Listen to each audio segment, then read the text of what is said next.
All right, welcome to Your Coach, Your Money, where we educate and motivate our athletes to make great financial decisions. Today, we have a wonderful guest joining us from Zoom, North Carolina, right, Brian? Yep. He's down in North Carolina where the weather is a lot warmer than it is here. Brian O'Keefe is with us. Currently a free agent, but last year played with... I was with the Seattle Mariners. Brian got an amazing start, beginning of his MLB career 13 years ago, 12 years ago, and then last year got to play with the Seattle Mariners. Pretty amazing story, dude. Talk me through a little bit. Yeah, local native. Yeah, talk me through a little bit of like end of high school all the way to up to the majors. Tell me a little bit about it.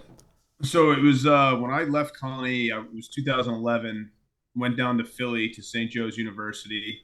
I was at St. Joe's for 3 years and then got drafted by the St. Louis Cardinals in 2014. After that year, I was a junior, so I left a year early, and then spent 9 years in the minor leagues. Woo! until I got my first opportunity, which was, I guess, 2 years ago at this point. And then last year was probably my first real taste of being up there for some time in a playoff race with those guys, and it was a heck of a run, a hell of a ride. It was so much fun. It was a blast. It sucks we came up a little bit short, but it was an unbelievable experience. I mean, I think a lot of people don't realize how much pressure and struggle it is working your way up through the ranks. I know in football, there isn't really a feeder system. You know, it's either you're there or you're not. And I mean, the feeder systems that are out there, they don't last long. AFL, XFL, NHFL. Like, there's a lot of different wins that are out there. Talk me through some of those struggles as you ascended through those ranks, being away from home, traveling, not being with friends, family. Talk to me a little bit about that. Yeah, so where do I start, I guess, is so I got drafted in the 7th round. I signed for good money and went to State College, which is a short season team for the Cardinals.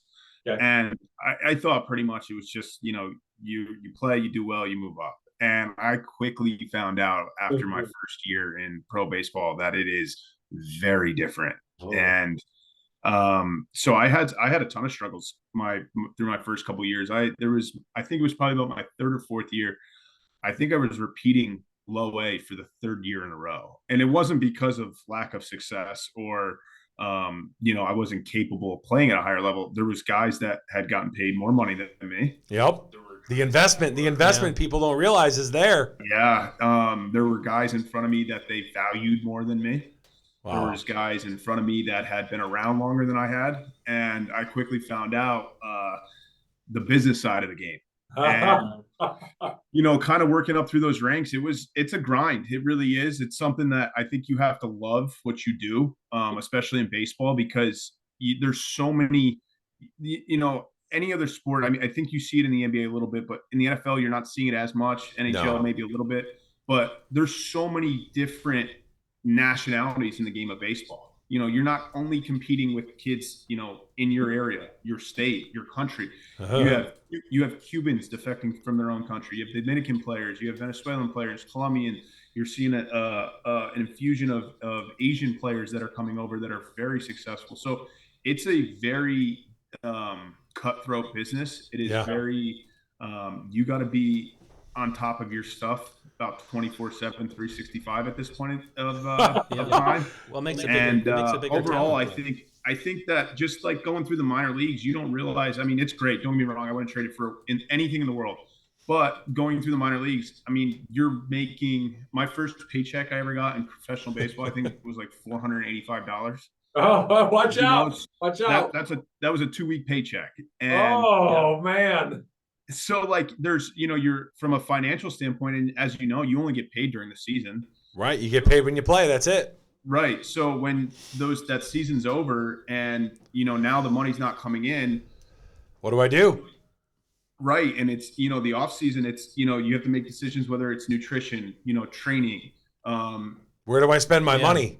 Right. How do you make your money work for you in that sense? And I think that, as you continue to progress in the game, I think it gets a little bit easier from a financial standpoint. You start to get paid a little bit more. You can become a little more comfortable.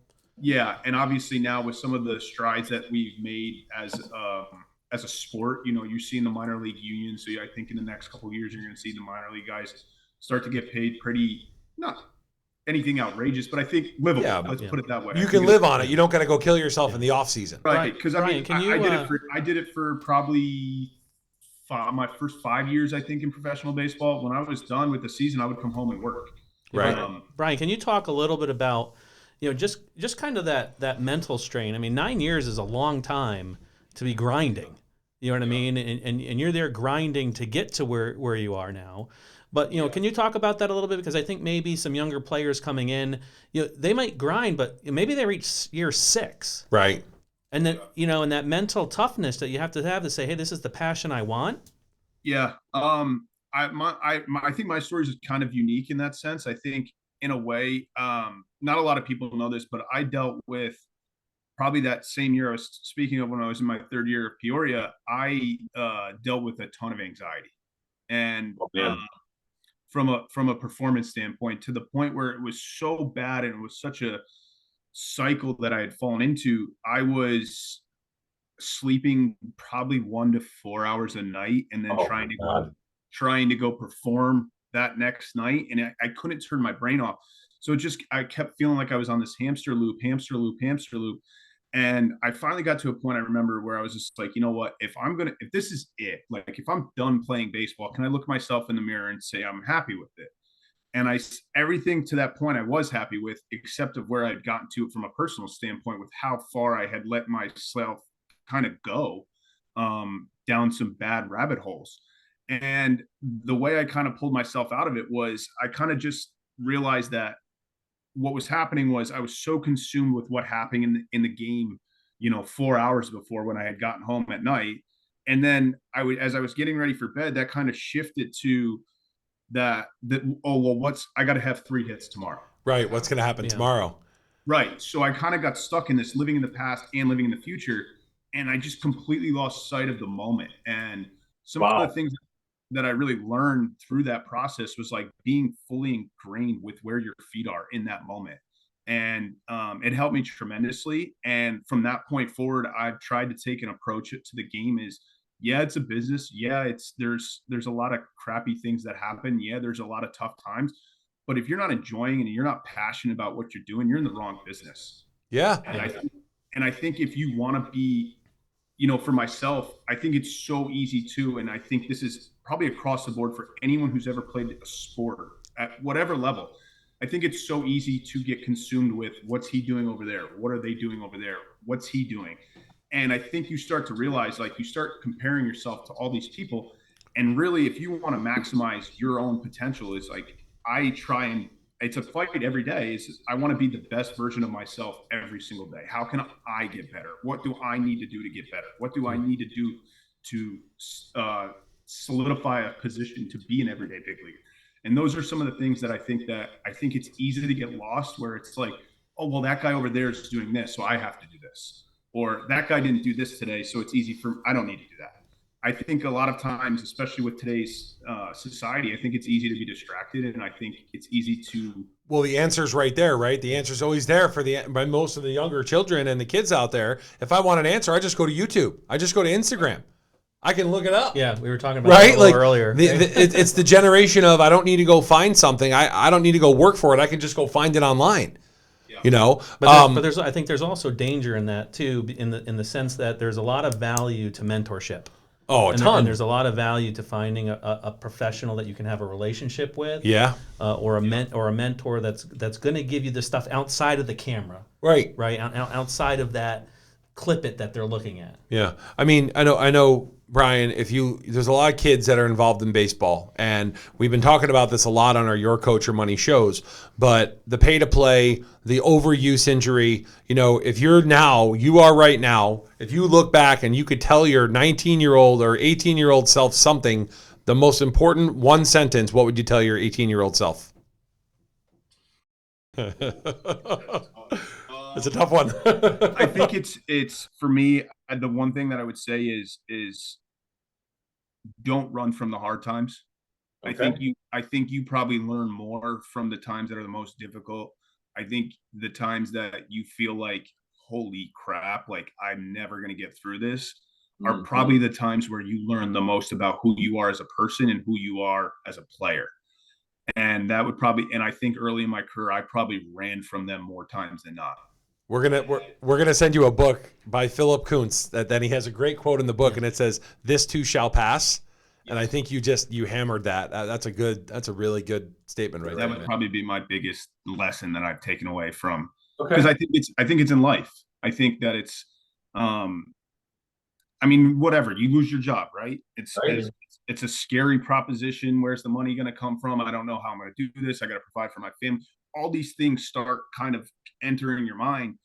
And I can probably bet in 2 years, you're going to probably find another job. Maybe you find that you're making more money. Maybe you find that you have more passion for it.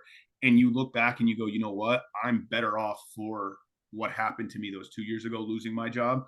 Right.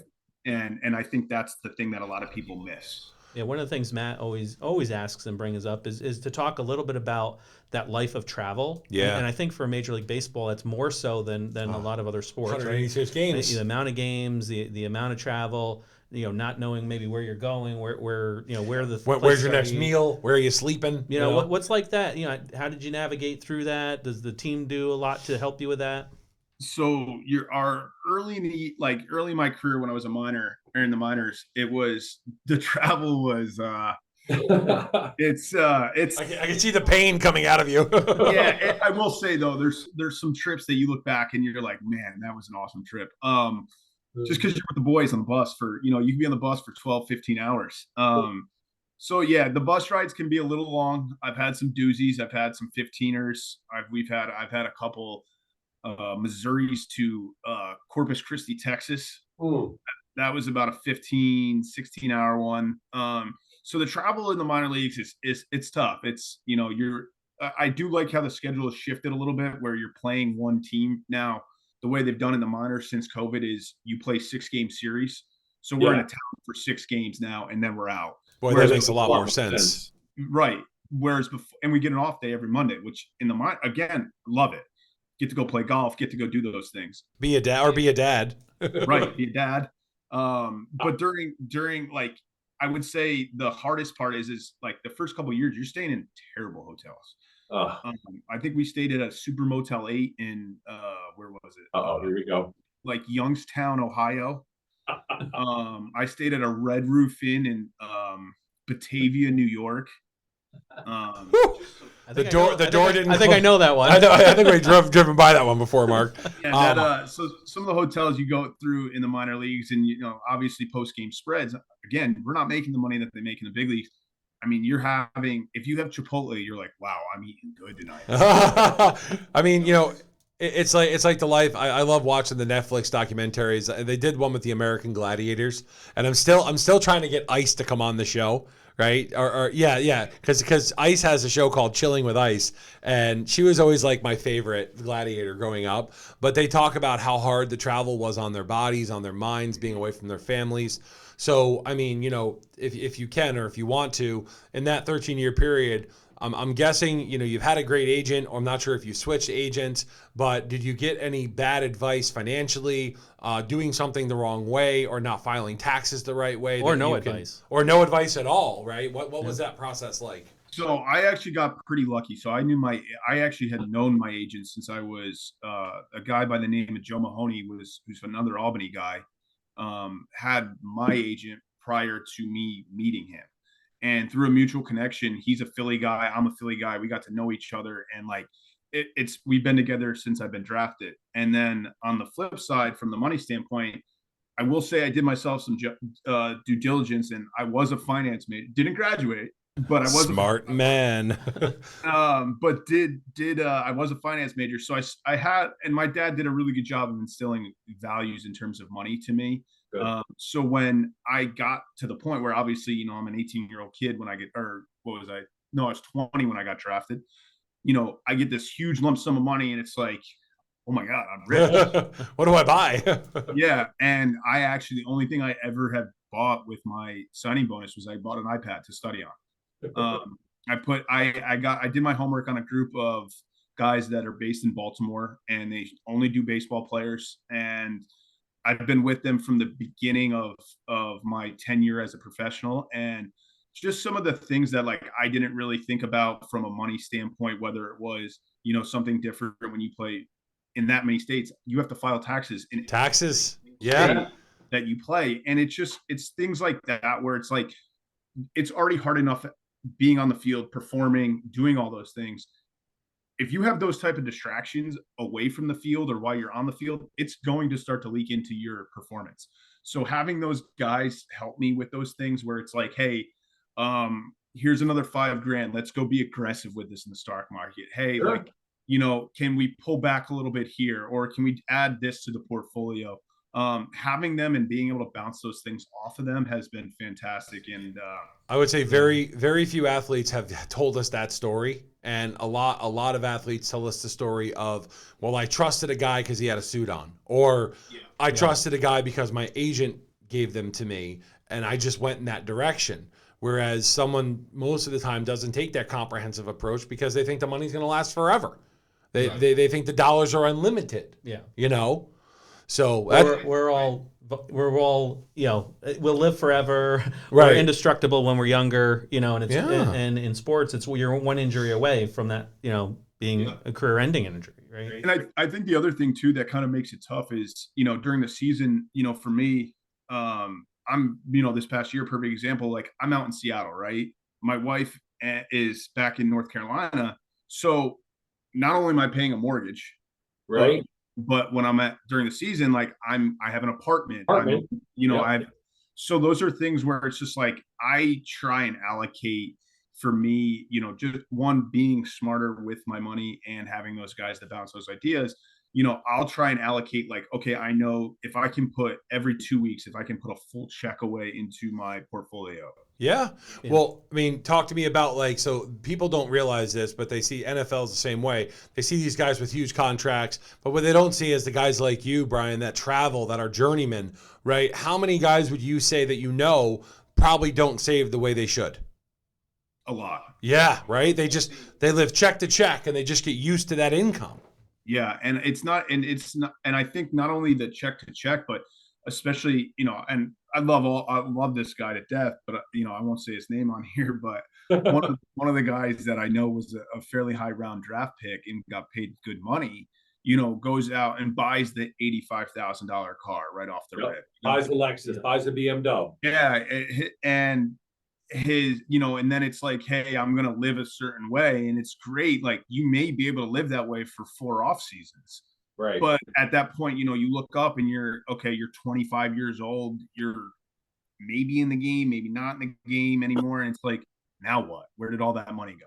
Yeah. So it's definitely, and I'm sure you've seen it in the NFL and unfortunately you see it. I think it's all too common with athletes. I mean it's one of those things that this show, the Your Coach show, was inspired by the NIL portal in college sports. And I'm hoping to push into the NIL portal and help become, be a fiduciary for college athletes and give them good information about, hey, you're living in Wyoming or you're living in Texas, but you're playing in Pennsylvania and you're getting paid in Pennsylvania. Understand you're going to be paying 2 sets of taxes on that money. Yeah, financial wellness in the collegiate level is lacking, Oh, it's a wild west right now. Yeah. It's unless you don't have it instilled by your family or your parents or right. And the majority of college athletes are primarily coming from a poor background that haven't had a ton of exposure to money and are easily swayed. I mean, look at the kid. There was a kid in college this year. He signed with a NIL agency and they gave him $100,000 up front, but then he had to pay them back royalties for the rest of his career. A 6% or 7% royalty. He sued the firm that he won, but I mean that's what firms are doing right now. So there's a program in baseball that's become bigger as the years have gone, and I will say they do a pretty good job of helping out minor league guys. So I think it's called Big League Advance.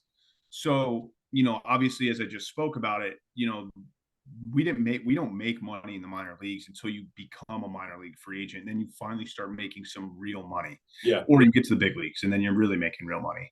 But the Big League Advance, what they do is like say, all right, Matt Tarullo, we see you as a future big leaguer, right? Here's $450K. Right. And depending on how the deal's structured, Sometimes it's, hey, we'll take X percentage of your total revenue ever made in the big leagues. Sometimes it's, hey, you don't have to pay us a dime back until you make $10 million in the big leagues. Sure. So I will say, you've seen it across. I'm sure you've seen it on social media and stuff.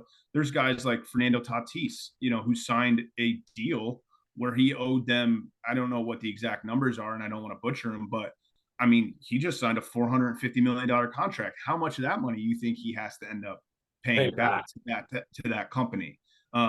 So I agree with what you say. I think there's sometimes some used car salesmen in that business, and especially with young kids, it's easy to take advantage of them, I think. So what's that look like for you now, Brian? I mean, you're going into you're a free agent now, Yep. right? Which is different than you were last year. But walk us through that a little bit, maybe, so that other athletes can understand. Like, hey, now you're a free agent.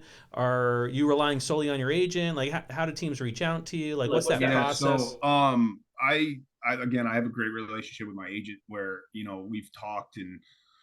Hey, what have you heard? Is there anything going on? And there's been some teams that have reached out early, and then obviously the winter meetings happen. There's a ton of shuffling of the deck. This player gets traded, that player gets traded. And next thing you know, two of the teams are like, hey, we kind of got our guy. We don't have a need for catching right now. We'll get back to you if something comes up before spring training.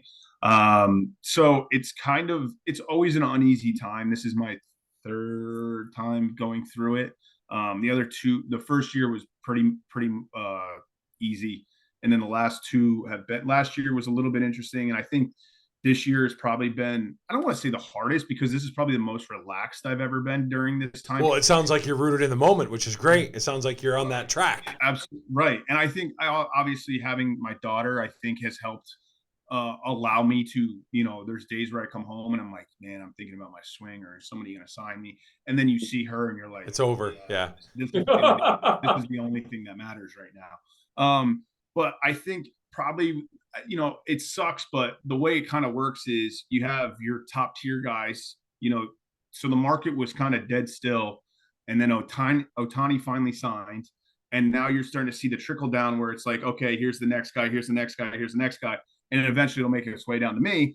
And, I think I'm in a kind of a unique category because I'm been around long enough now. And it's not like somebody's going to sign me and be like, hey, we're going to send you to AA, see what happens. Right. They know you're a known quantity. Yeah. Right. So I think it's a little harder. So I think sometimes the need isn't always there for teams right away. But once these rosters starts to iron themselves out, there may be a team that's out there that we didn't even think was going to be in the question, where it's like, hey, we actually have a need for catching right now. Like, is he still available? Things like that. Right. And, it sucks to wait. It sucks not knowing, but I think at the same time, it's out of my control. I went out and put up the year I had last year. I put up the numbers I had. It is what it is. Nothing's going to change that. Got to move forward. Exactly. One thing I always like to tackle to wrap up, I don't want to keep you on all day, but as you come into your 30s, right? You're mid 30s now, 31, 32. I'll be 31 this year. What are plans you have for the future? Do you plan on being a motivational speaker? Do you want to stay in baseball? Do you want to get into finance? I don't want it. So there's a great saying: if you live in the past, you're depressed. If you live in the future, you're anxious. That's why you should live in the present. But this is always a sticking point for me as an athlete, because when I got done playing, I had no idea what I wanted to do. I had no clue, and I had to figure it out as I went. And thank God I found this profession because I love it. It's great. I love being a financial advisor. So do you have any thoughts toward that? Yeah, I've thought about it. I think it's hard not to at times. Again, 15-hour bus rides. There's only so much you can think about. But I would say probably ideally, I would love to stay in the game. I've always said from the beginning, I would love to run a college program. That'd be cool. Be my own program, coach my way, all that stuff. As I've gotten older, I have also been more open to staying. If somebody was to hire me as a hitting coach or hitting coordinator, I would stay in the professional side of things. I think that, because somebody actually asked me this at dinner last night. They said, do you think you would ever work a real job? And I said, no. I said, I don't think I could. And if I did, the one thing I'd want to do is I would probably do something along the lines of sales, where it's a lot of it comes back on me. Whereas you bust your butt in that business, you can make a pretty penny. Yeah. And I would love to be like, I'm a cutthroat person. No, you're a competitor. You're a competitor. That's what you are, and that's what it is. Yes, that's probably a better word, but I would love to, if I was to ever go into the real business world, I guess per se, I'd probably do something where it was super competitive, where it's just like, hey, it's you versus yourself every day, So something like that, I would probably find myself doing. I don't think I could do the motivational speaking. I love it listening to them. There's some guys that I listen to, but I don't know if I always like to ask about everything because, Brian, as I've gone through my career, football player, teacher, financial advisor, now working into the NIL space, be a jack of all trades, right? Don't be scared to try something new because you might be great on it and not even know it. Right. And you have a great life experience right now where, 13 years in, you really can speak to a high school kid. And if they're doing pay to play and they shouldn't, they should probably listen to your opinion.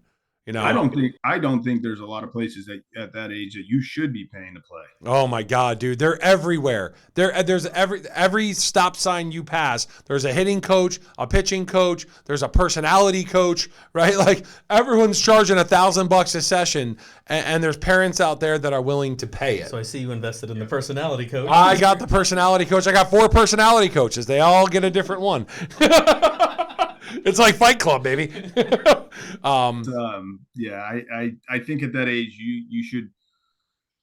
I thought about being like, it's funny is when you start to have kids, you start to change probably some things that you thought you would be like. And, one of the things is like, I was baseball I grew up playing hockey and baseball, but when I got to high school, I was strictly baseball. But I do think that it's important for kids to be an athlete. Like learn how to be an athlete. And I think once you are athletic enough, I guess to say, then go be a specialized individual. Right. Be a competitor and then specialize once you love something. And it's for you. I don't want to take up any more of your time. You were awesome. Do you have an Instagram page? Can people follow you? A little bit of, maybe do you have some type of way if fans want to come out? I want to make sure we stay in touch with you. Obviously, I hope he gets signed. I'd love to come out to a game, even though baseball is tough for me to watch. I'd rather watch MMA or football, but if you're playing, I guess I could go hang out at a game for a couple innings and have a hot dog. You have my number, so we'll get you out to a game at some point this year. But I think off the top of my head, I'm not as big into social media as I used to be, but I think my handle's Brian OK 23 maybe on Instagram. I think that's what it is. There might be some people that want an autograph or something like that. You never know. And as always, the thing around Albany is your Albany natives are very special and dear, especially in any genre really that makes it, because it is it is a remote area. Yeah, it is a very small fraternity. Yeah, which is great, and we're pleasure to have you part of it, and we wish you the best on everything that you have going on. We're going to do a little outro here. Yep. And hopefully you can join us again with absolutely anytime, guys. Thanks so much for having me. If you're up in New York, you can join us. That's for sure. We'd love to have a live one with you here. Yep. And you can find us at yourtimeyourmoney.net for your net worth, 43 British American Boulevard in Latham, New York, 12110. You can reach us at 844-444-YTYM. And as always, it's your coach and your money.